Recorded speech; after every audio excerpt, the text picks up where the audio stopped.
assunto. Bom dia a todos, bom dia aos internautas. Gostoso estar aqui para a gente falar desse assunto, como lidar com a perda. Então, muitas vezes, a gente pode ter muita facilidade de lidar com a perda em função da visão que nós temos. Mas algum de nós, a gente ainda sabe que, mesmo sendo espíritas, a perda é um tema que gera muita dor inicialmente. Às vezes, nós sofremos bastante por um período em função das mudanças, da saudade, de tudo aquilo que a dor traz. Então, a gente, para aqueles que sabem e lidam bem com essa questão da perda, às vezes ficam assim, estupefatos de achar que alguém pode deprimir por isso, né? Mas eu preciso dizer, tem gente que deprime por isso, né? Alguns tentam suicídio, muitas pessoas tentam suicídio em função de uma perda. Muitos se desconectam deles mesmos, não veem mais graça na vida. Alguns se desconectam da família, às vezes mesmo tendo outros entes, outros filhos, mas às vezes numa perda, a pessoa se paralisa diante de um processo depressivo e a pessoa não consegue funcionar mais na vida, no emprego, né? Há um desinteresse. Muitas vezes perde esse prazer pela vida. Alguns se desesperam, se revoltam, é muito natural, porque aconteceu comigo, né? E alguns se distanciam, se tornando muito solitários nessa sua dor. Por que a solidão? Porque depois de um tempo, eles sentem que as pessoas à volta não aguentam. Então acham, poxa, mas já passou um ano e você ainda não superou? Não, mas já devia ter superado. Não, mas ela está chorando? Como? Que bobagem! E a gente vai perceber que, às vezes, as pessoas não são compreendidas dentro do período que elas se encontram, porque a gente pode ter uma outra visão, mas aquela pessoa ainda está sentindo daquela forma. Esse é um tema muito caro para mim, porque eu vivi isso. Meus dois filhos voltaram para o mundo espiritual logo cedo, né, crianças, e eu faço parte, há alguns meses, de um grupo que eu tenho trabalhado, um grupo sobre perdas e lutos. E eu tenho aprendido muito, porque vejo o quanto as outras pessoas passam por steps muito parecidos um com o outro.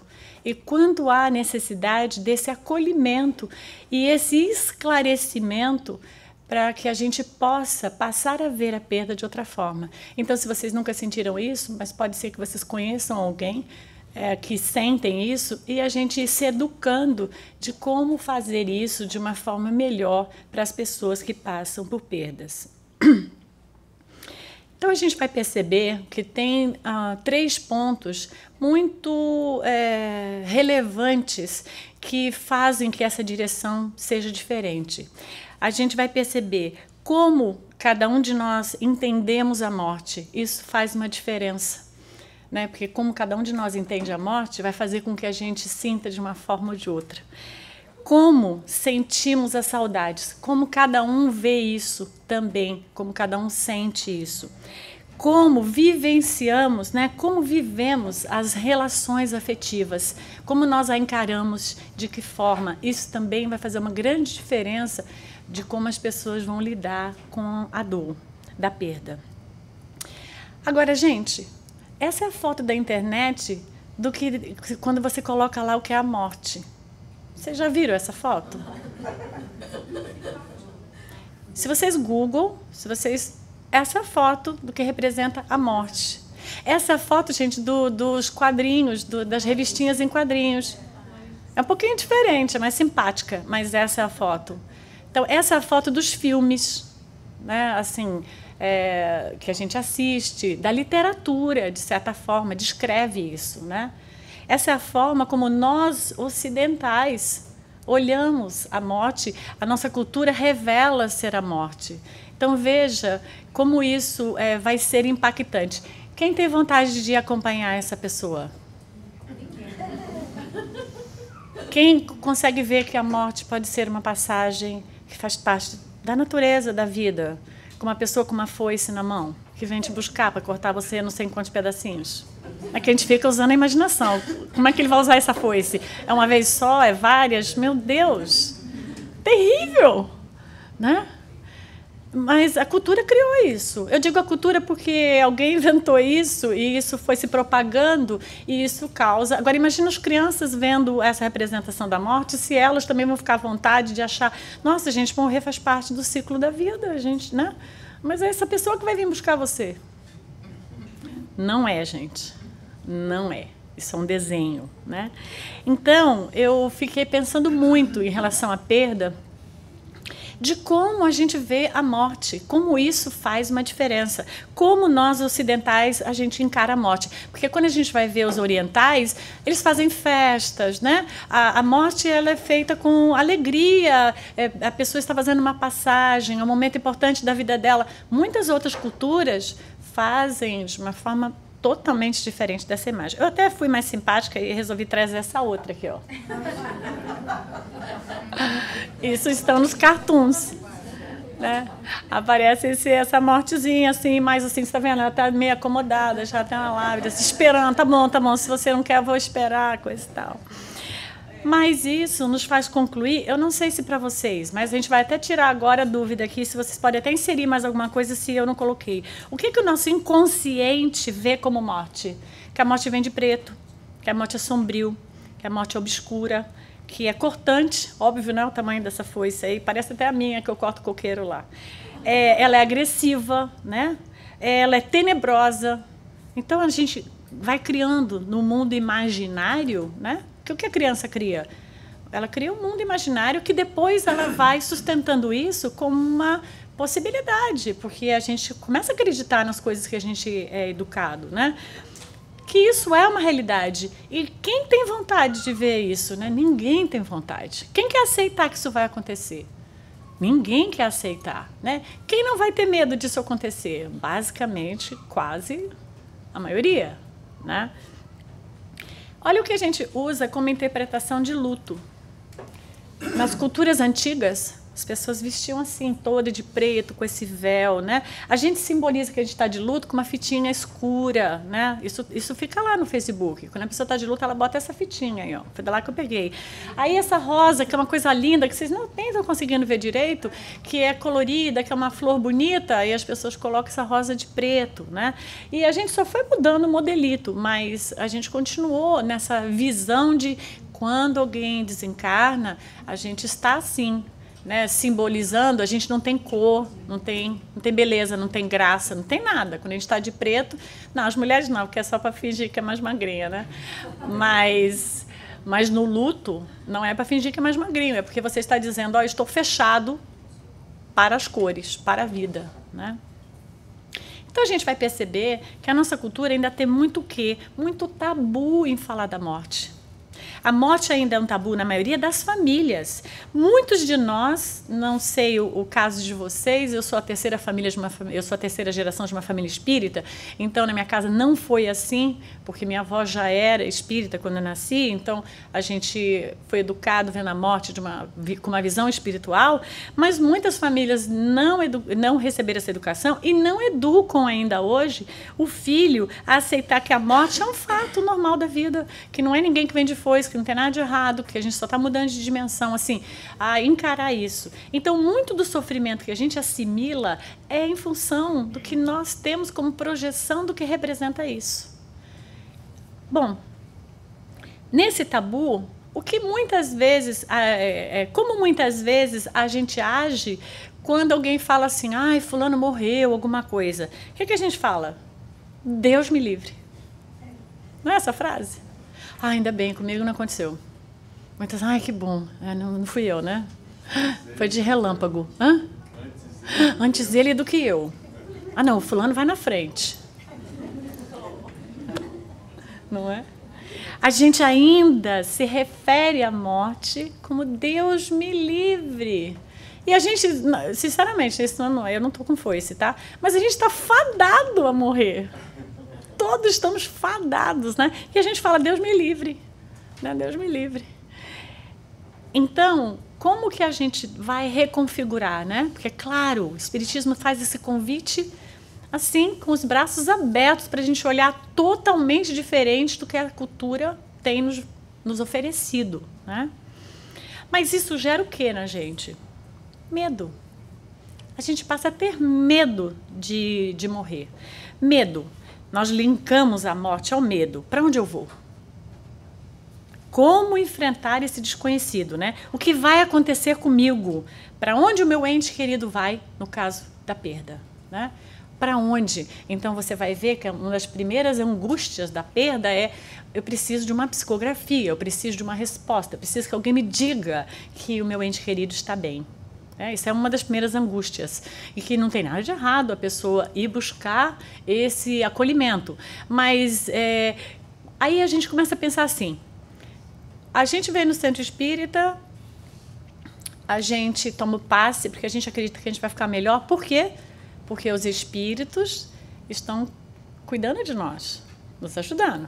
Daí a gente faz uma oração para alguém que está doente não sei onde, à distância, né? Para alguém, a nossa mãe, nosso amigo, porque a gente acredita, né, que essa energia, né, nossos pensamentos são ondas magnéticas, coisa e tal, que esse sentimento vai ser levado, que os espíritos vão ajudar aquela pessoa. Então, enquanto a gente está encarnado, nós acreditamos que o mundo espiritual acolhe, ajuda, proporciona. Mas quando a gente desencarna, ou o outro desencarna, parece que toda aquela gente que nos ajuda sumiu e não vai estar lá para receber ninguém.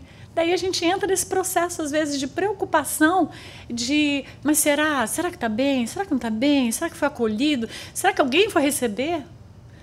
A gente sabe que todas as pessoas, elas são acolhidas, né? E a gente sabe que ninguém fica sozinho, abandonado, mas nesse momento a gente tem dificuldade de acreditar que isso realmente acontece. E nós vamos criando o quê? Fantasias. Quais são as fantasias do espírita, por exemplo?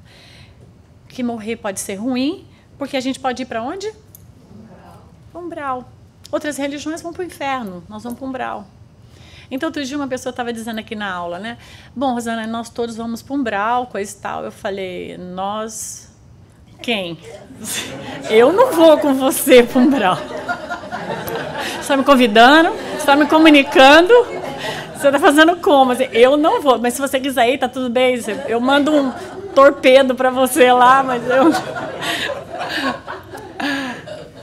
Daí a pessoa me respondeu: olha só que interessante. Mas, Rosana, se André Luiz, que é André Luiz, passou 8 anos no umbral, nós todos vamos para o umbral.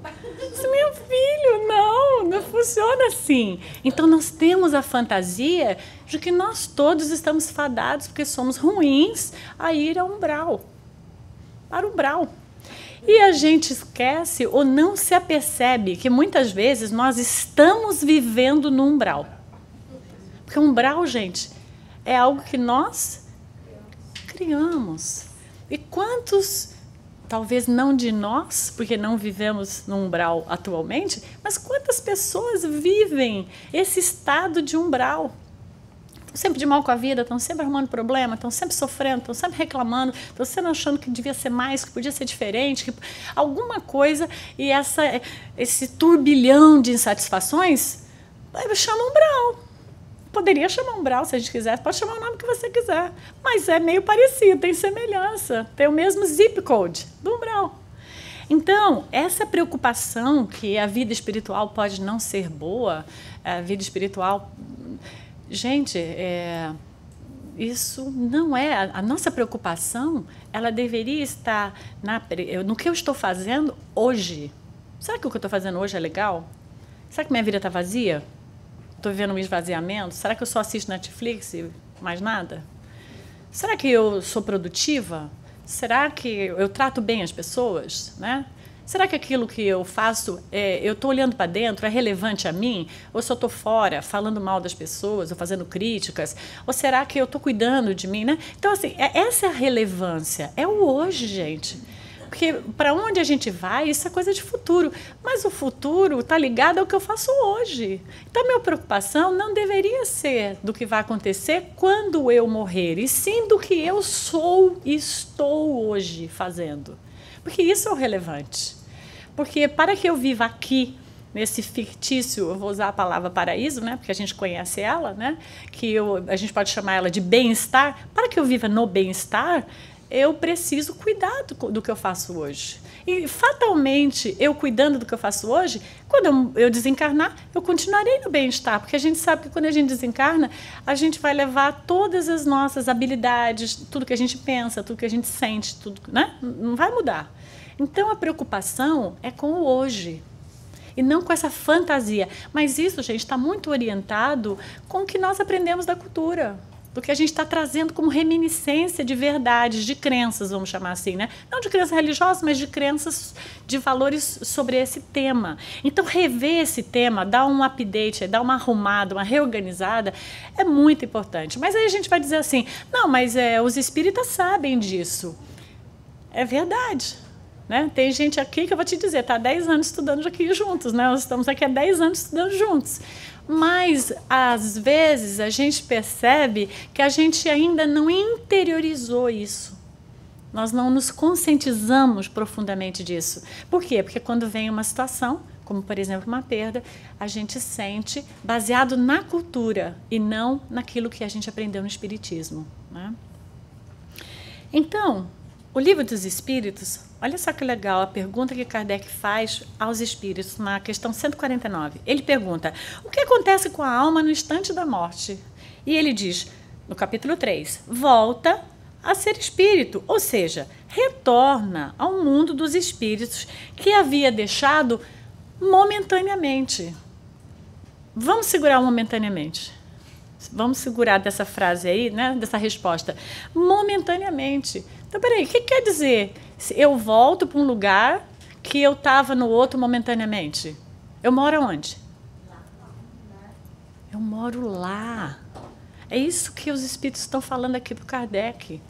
Está tudo bem, a passagem na Terra ela é temporária.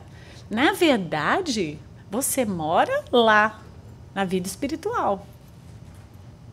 Mas Kardec, os espíritos não falaram que a gente está aqui de férias, né? Porque a gente podia dizer, aqui é umas férias. Não, não é férias, aqui é um curso. Uma universidade. Você sai da tua casa e vai estudar, não sei onde, né? Você ganha uma bolsa, a gente ganhou uma bolsa. Olha a bolsa. A gente ganha um corpo, para poder encarnar aqui na Terra, para a gente poder viver esse processo de aprendizado dentro desse nosso processo de evolução. Então, é muito claro, isso aqui é momentaneamente. Né?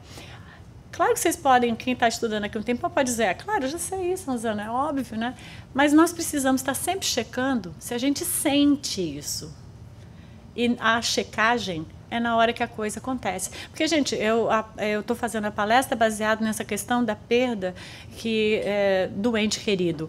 Mas, momentaneamente, a gente pode usar isso dentro da perda de um emprego, que a gente se desespera como se isso fosse tudo na vida.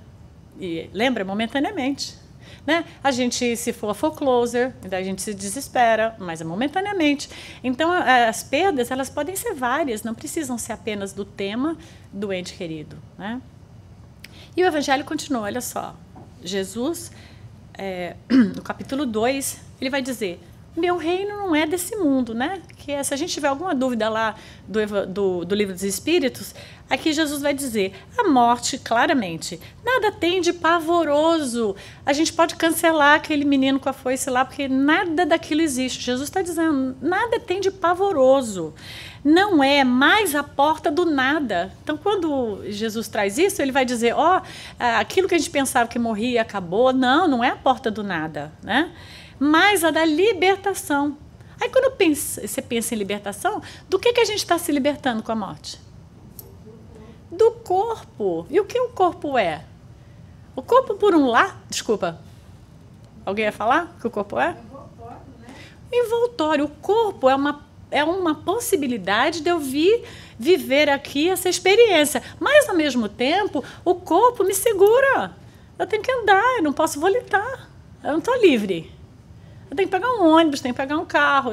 Eu sou dependente de coisas, de um avião, né?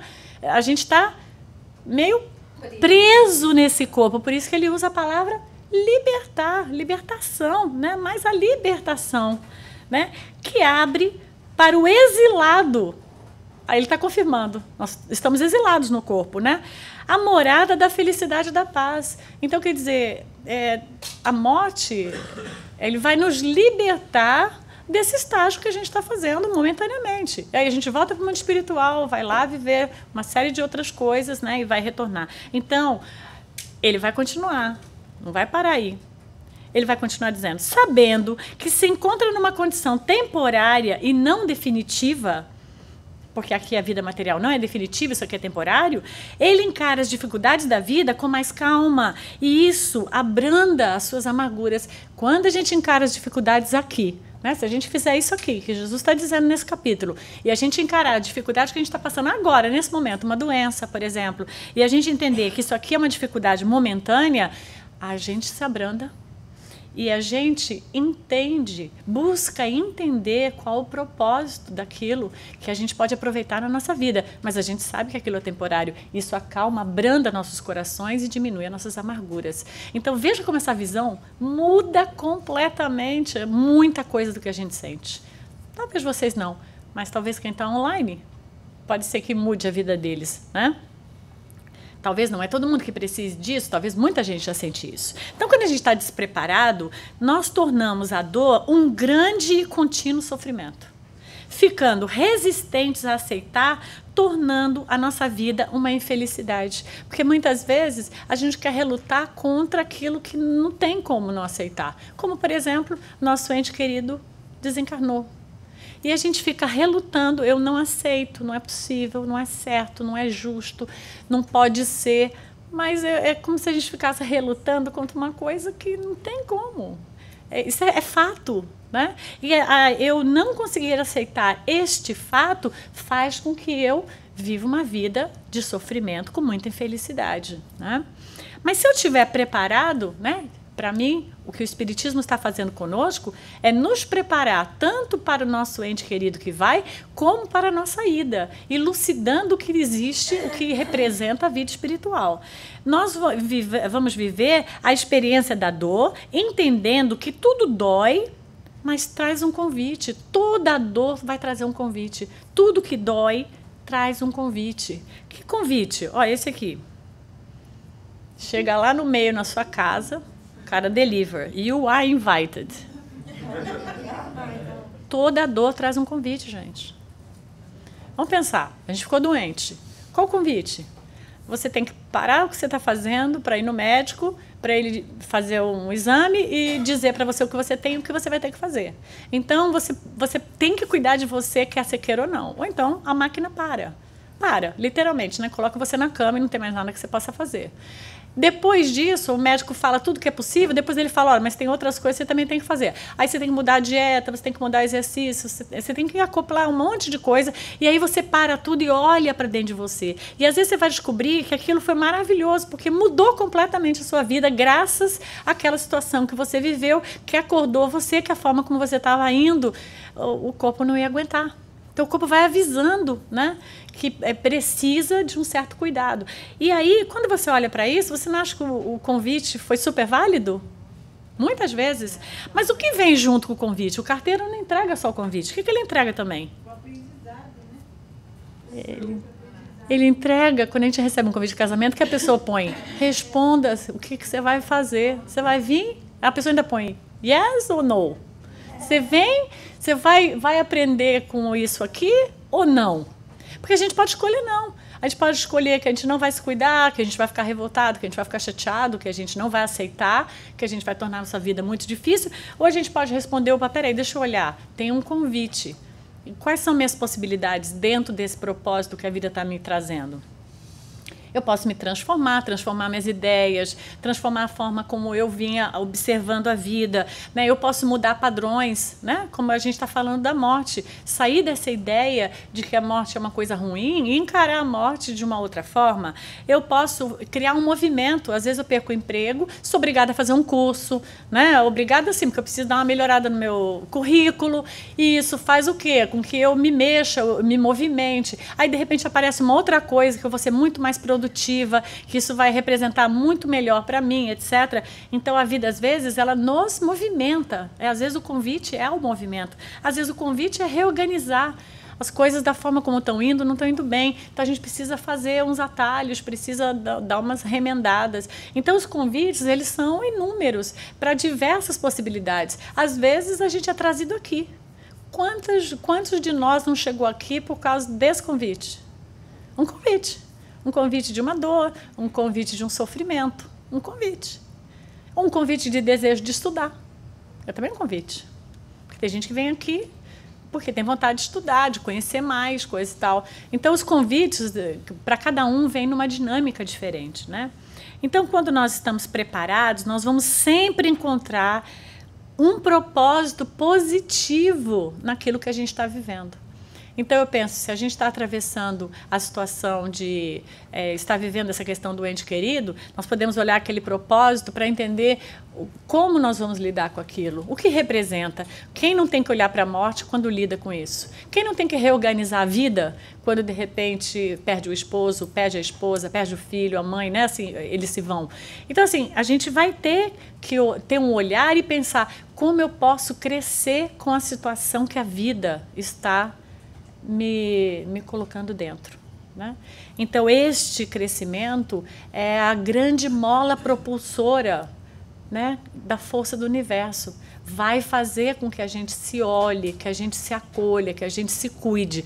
Ou então, a gente pode retardar isso, mas mais para frente o convite vai voltar e a gente vai ter que encontrar esse lugar de novo, né?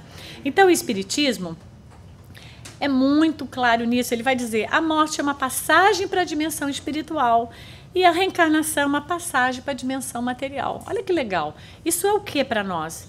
Esse é o ciclo da vida, né? A gente está aqui, vai para o mundo espiritual, perde o corpo, o ego, vai na vida espiritual, estuda, se recompõe, vê, é uma dinâmica diferente para cada um, depois volta, reencarna, recebe outros pais, outra possibilidade, outro corpinho novo, né? Para começar tudo de novo, porque o outro estava meio velhinho, meio gasto, e a gente começa outra vez. Esse ciclo, gente, vai acontecer por muito tempo. Enquanto a gente encarnar nesse planeta, vai acontecer.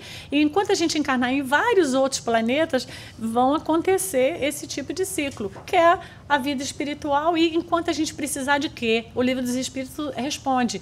Kardec vai e pergunta para os espíritos: até quando a gente vai ter que reencarnar? Ele diz: até quando for necessário para a sua evolução, para que a gente se purifique. Então, não vai precisar de ser assim forever, mas enquanto for necessário, a gente vai estar vindo na escola. É a mesma coisa. Até quando a gente vai na escola? Até chegar o momento que a gente possa se graduar, né? Aí, o outro tema é... uma das outras 3 coisas que eu tinha mencionado é a saudade. Como sentimos a saudade? Isso é uma coisa que dificulta muito na questão da perda, né? Alguns, eles vivem esse desafio da saudade logo cedo. Tem gente que fica órfão muito pequeno, né? Perde os pais, perde os irmãos, acontece algo que a pessoa tem que conviver com aquilo, afeta profundamente a vida dela, né, em função de não ter tido o pai, não ter tido a mãe ou alguém próximo. Outros, como eu, por exemplo, vivem o desafio de você perder seu filho. Você imagina que seu filho vai te enterrar, você nunca imagina que você vai enterrar um filho, então você vive essa forma também de saudade.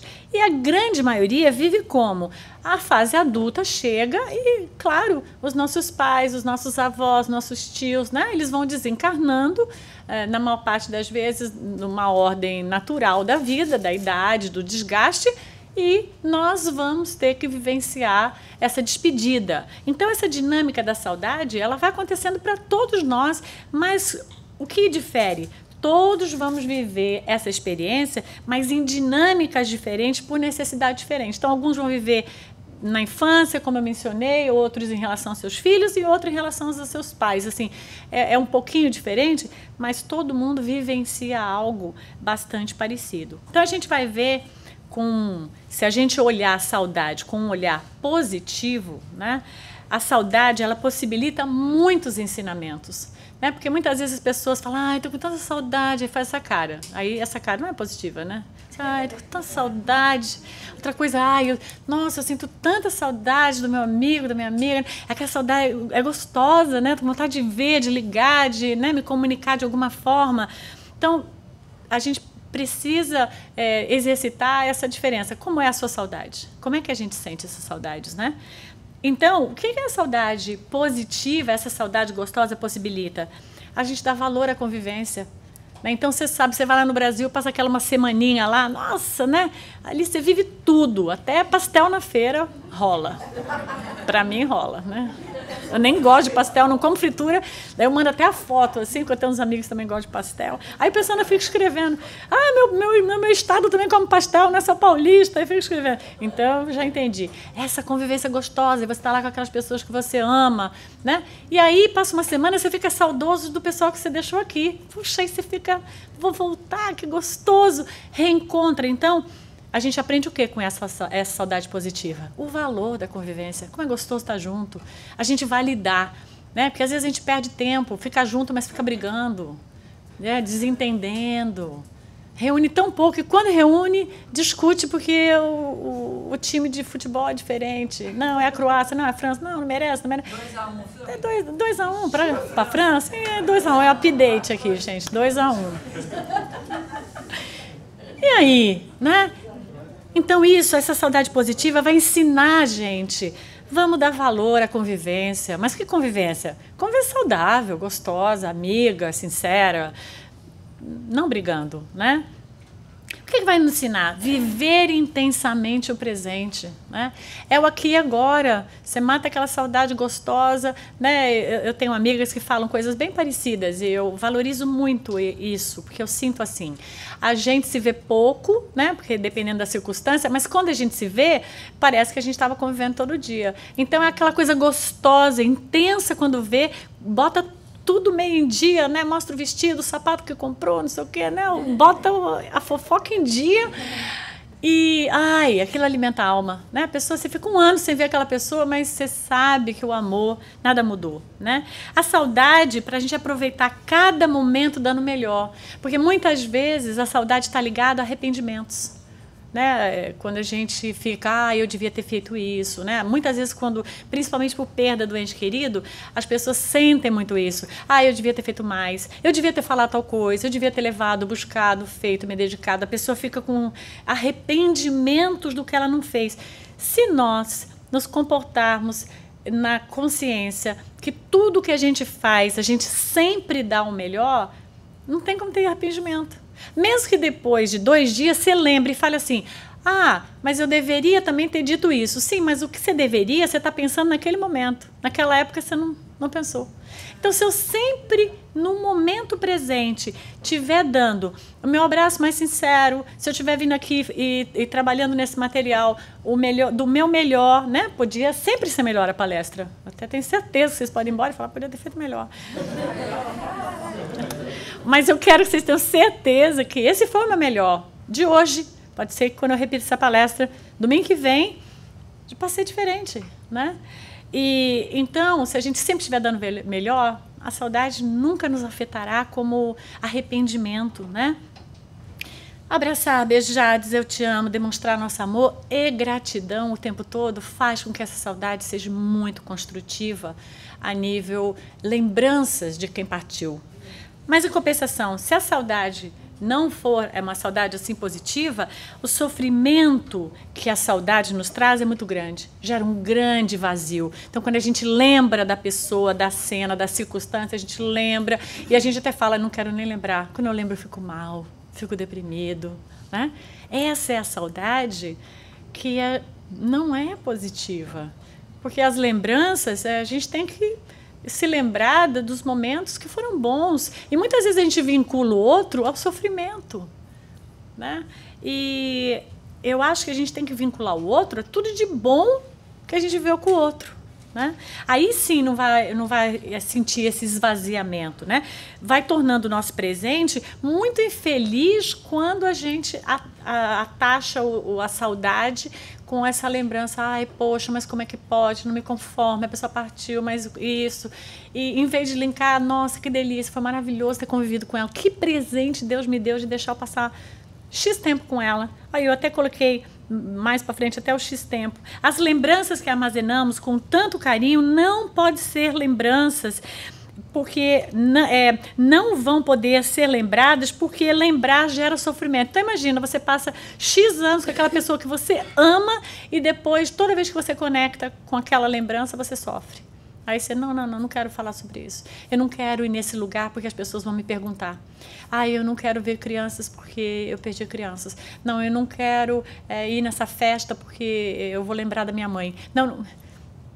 Já pensou? Você passa X anos com aquela pessoa, é maravilhoso, depois você tem que fingir que aquilo não aconteceu para você não deprimir. Então, nós precisamos ver a saudade numa outra dinâmica, né? E ela está linkada àquilo que a gente falou, de dar o melhor, de viver o presente, e você não vai sentir isso, né? Então, eu acho que a saudade, ela tem que ser linkada à gratidão. Quando eu tenho gratidão, a gratidão traz o quê? Aquela saudade alegre, né?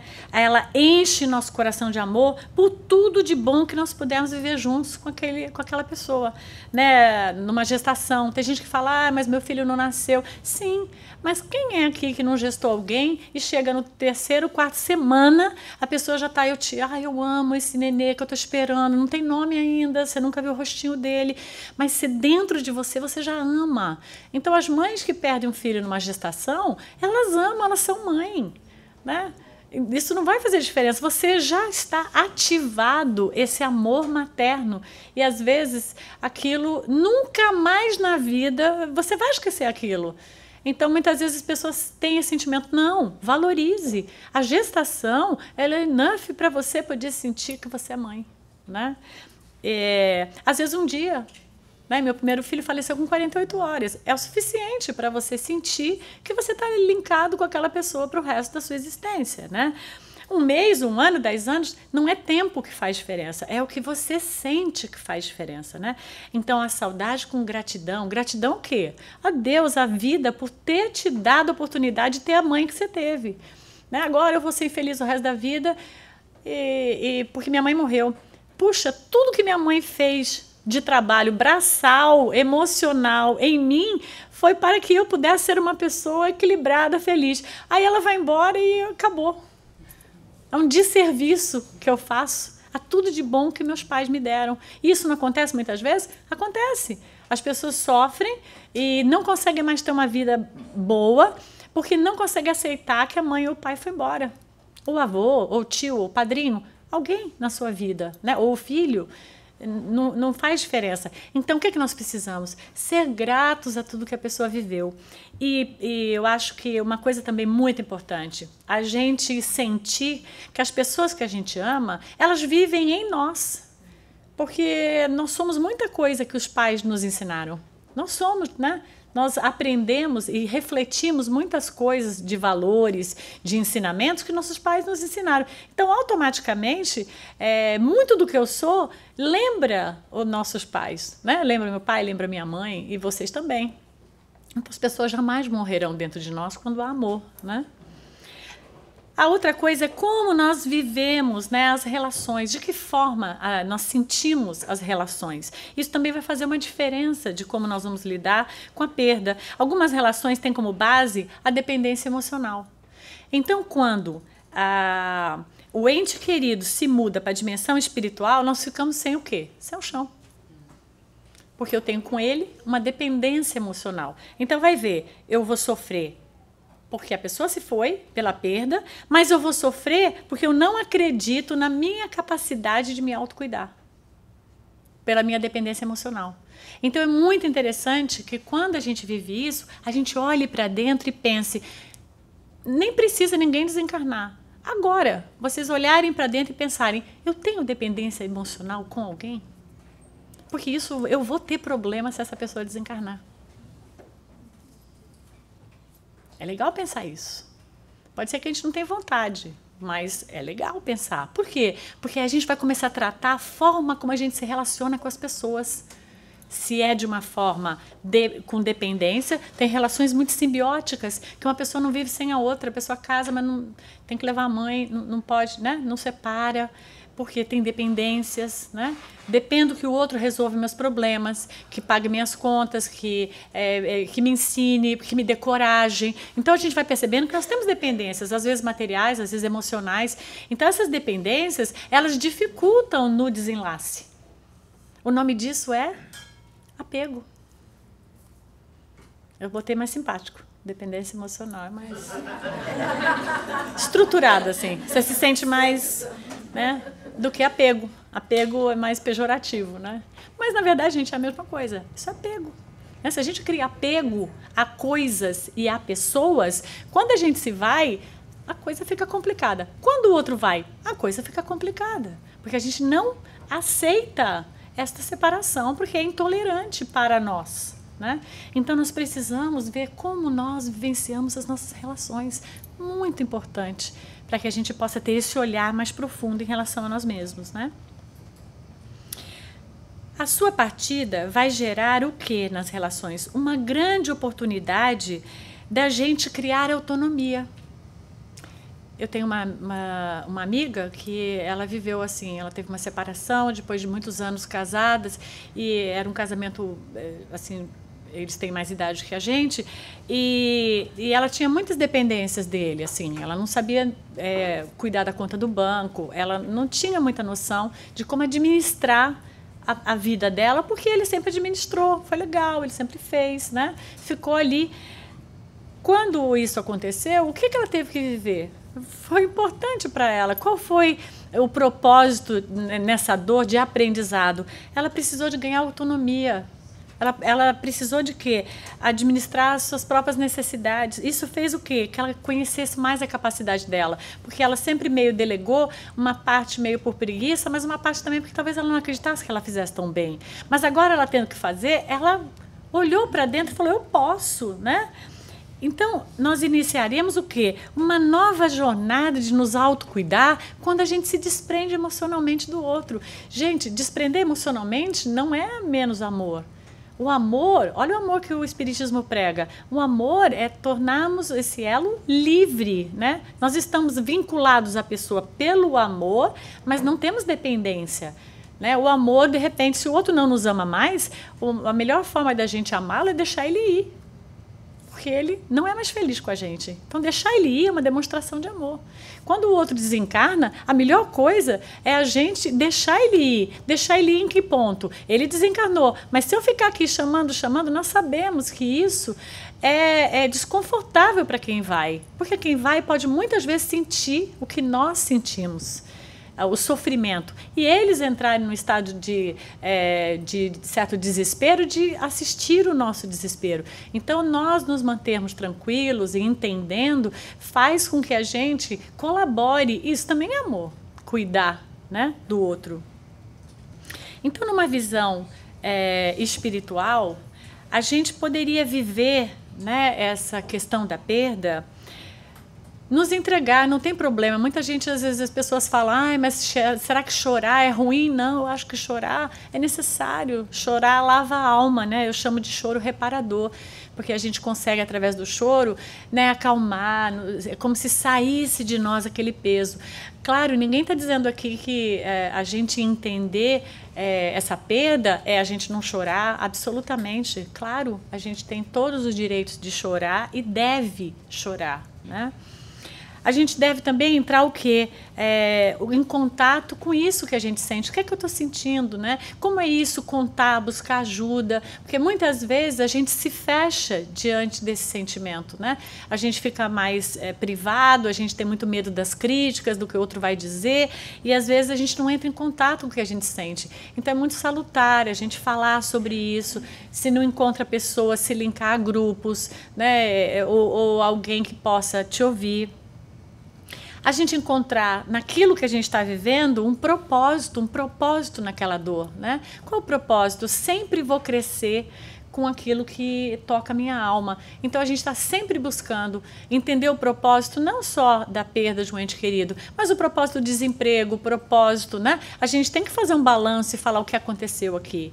E isso vai fazer com que a gente tenha grandes possibilidades de crescer depois disso, né? A gente sempre cresce depois de um balanço, né?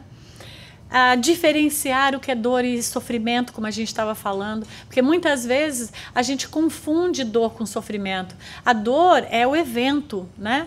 O sofrimento é a gente não aceitar aquele evento e ficar remoendo aquela dor insistentemente e não conseguir sair dela, né? Reconstruir muitas vezes a nossa visão. Diante de uma perda, a gente vai precisar de rever, como eu estava falando, rever sobre a morte, rever sobre a saudade, rever como eu me relaciono, para que eu possa ter uma outra possibilidade de ver diferente, porque às vezes até então eu ainda via daquela forma. Trabalhar essa questão da dependência emocional, da forma como a gente se linka com o outro e a gente não gerar mais esse tipo de relações, né? Lidar com a saudade, como eu mencionei, cuidar do nosso ente querido, como eu estava dizendo, cuidar em que sentido? Né?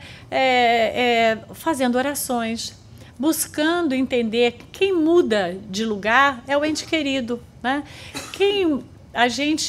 O outro se vai para a dimensão espiritual, mas a gente fica com a casa, a gente fica com o emprego, a gente fica com a família, a gente fica com a profissão, com tudo que a gente usa aqui como estrutura. Mas quem vai ter uma casa nova, vai ter que arrumar um trabalho novo, vai ter que se adaptar a novas amizades. Tudo bem, vai reencontrar pessoas que já conhece, etc., mas tem que se adaptar. Tem que se adaptar, que não tem mais o corpo físico, tem adaptações, né? Que não vai mais comer picanha no fim de semana, tem que adaptar. É um sofrimento para o espírito, no plano espiritual, ele se adaptar e adaptar com o espírito, não tem mais o corpo físico. Então, você está perguntando se é um sofrimento essa adaptação. Pode ser diante do despreparo. Quanto mais preparo, né? Quanto mais conhecimento, quanto mais elaboração, quanto mais você trabalha dentro de você sobre essa naturalidade de você morar em ambas as dimensões, ora aqui, ora lá, você vai ter mais aceitação com mais facilidade. Se você é mais apegado, se você tem mais, se sente mais esse proprietário, você vai ter mais dificuldade de viver sem o seu iPhone. Eu já até estou negociando, assim, para ver se eu não vou ter essa dificuldade. Entende? Então, para quem fica aqui, a forma de ajudar seria as orações. O que eu adotei com meu pai faleceu há 18 anos.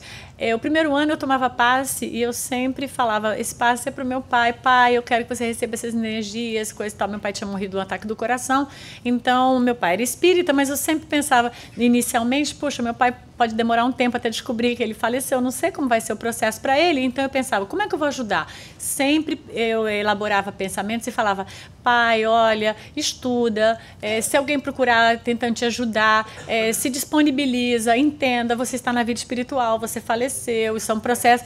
E eu fui conversando com ele, assim, porque eu achava que esse era o processo. E a gente está bem, nós ficamos todos bem, entendemos, né? Temos muita gratidão à vida, de tudo que você fez por nós, né? Você está dentro do nosso coração, jamais nos desconectaremos. Então, eu fui dando uma tranquilidade que ele podia ficar bem nessa nova dimensão, porque nós estávamos bem. Porque, claro, quem parte se preocupa com as pessoas que ama.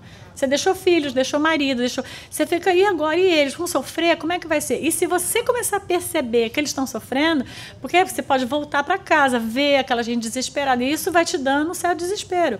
Se você quiser leia Obreiros da Vida Eterna de André Luiz, você vai ver vários tipos de desligamentos que foram confortáveis e alguns que foram mais por causa do apego. Então, é interessante que a gente vai ficando o quê? Preparado. Isso é uma manifestação da vida. Eu posso fingir que não existe, né? Como falar, ai meu Deus, não, eu não, Deus me livre. Ou eu posso falar, não, peraí, eu sou espírito, isso faz parte da vida. Eu estou justamente aprendendo espiritismo para entender o processo. E isso, eu ir possibilitando isso para o outro, a tranquilidade. Posso chorar, sim, posso ter saudade, sim, mas tentar sempre, né, não ficar naquele clamando, ai, volta, vem, onde você está. Pensa alguém te chamando assim, você ficaria desesperada, né? A pessoa tem essa clareza, mas ela se emociona toda vez que pensa no Não tem problema nenhum. Essa emoção significa que o espírito não. está precisando de... Não, essa emoção significa que você tem saudade, que quando você lembra, você tem vontade de estar perto. A emoção também pode acontecer, gente, porque muitas vezes o ente querido vem nos visitar. Então, muitas vezes que você pensa no teu ente querido, você pensa que você está pensando porque está vindo da tua mente. Às vezes você está pensando porque ele aproximou, ele entrou no teu campo. E no teu campo você reconhece, mas como você não tem a mediunidade num processo de visualizá-lo, coisa e tal, você vem, fulano, estou lembrando dele. Não, ele chegou às vezes. Então, sentir, toda vez que pensar, que bom, nossa, eu estou visualizando luz. Então, sempre imaginava meu pai com luz, né, assim, iluminado, tranquilo. E isso vai apaziguando o coração do outro e apaziguando o seu coração. Entende? Porque isso vai para ambos os lados. Você vai se ajudando ele, né? Porque ele é a prioridade naquele momento, na minha concepção, né? Então você vai ter o quê? Utilizar o poder da gratidão para aquilo que a gente viveu, um mês, um ano, um dia, né? Usar a nossa energia. As orações é isso. Se a gente se desespera, quem está bem para poder acolher alguém? Quem está desesperado.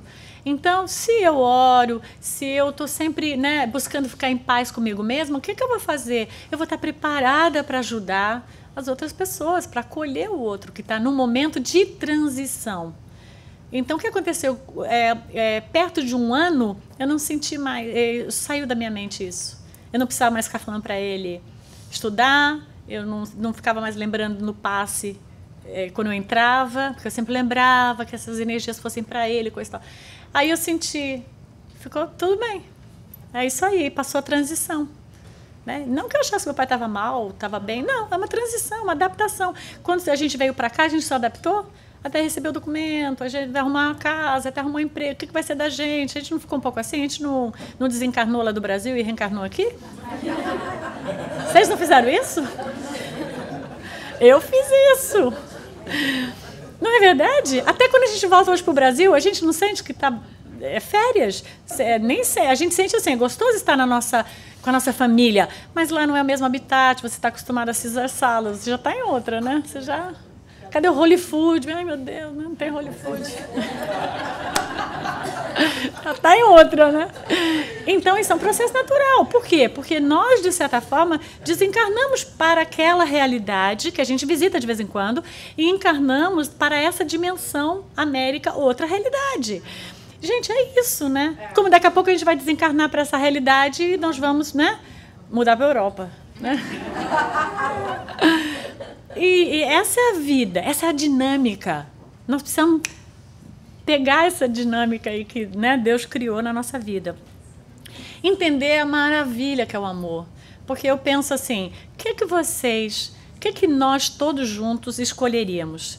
Não sofrer de saudade, nunca, mas também não amar ninguém. Ou sentir saudade porque você ama alguém. O que vocês escolheriam? Sentir saudade, porque o amor é uma maravilha, amar alguém é maravilhoso, né? Ter alguém no nosso coração é uma coisa linda. Então a saudade é o preço que se paga por amar. E vale a pena amar é tudo de bom, né?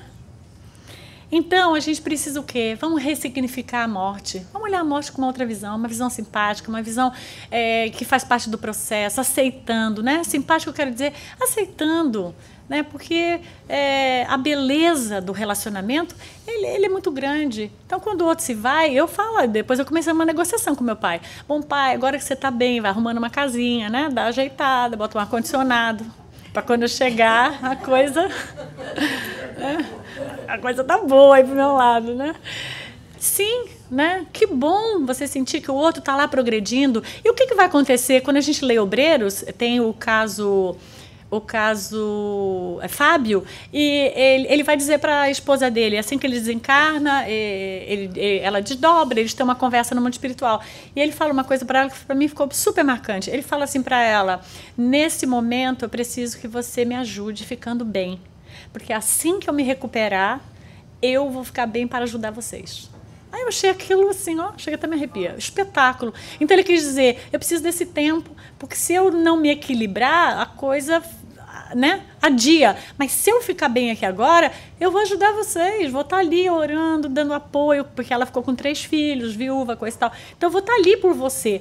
Então eu acho isso. Claro que eu imagino que meu pai deve estar orando, olhando por nós, pelos netos, né? Claro, não seria diferente, né? Então, vamos nos conectar ao outro dessa forma. E para a gente encerrar, eu trouxe algo lindo que Emmanuel escreveu, um poema, no livro Caravana do Amor, chama Ninguém Morre.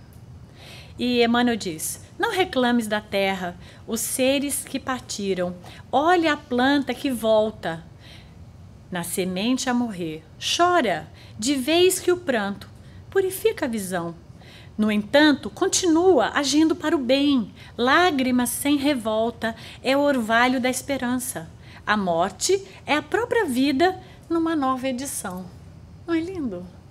Então, se a gente pensar que a morte é uma própria vida numa nova edição, né, quando a gente reedita, a gente dá updates, né? A gente melhora, a gente incorpora outras coisas que complementam. Então, para nós que ainda estamos nessa dimensão, o que nos resta? Nossa, ficamos muito felizes pelos nossos entes queridos terem voltado para casa, né? E nós ainda estamos aqui, apoiados pelos amigos espirituais que estão ajudando para quando nós retornarmos, nós sentirmos que a nossa missão aqui na Terra foi cumprida. Gente, muita paz. E eu gostaria de sugerir, comece de novo. Por onde? Por dentro. Vamos sempre olhar para dentro para que a gente possa dinamizar a nossa vida nesta paz tão almejada. Bom, o jogo já acabou, eu acho, né? Tchau, gente. Obrigada.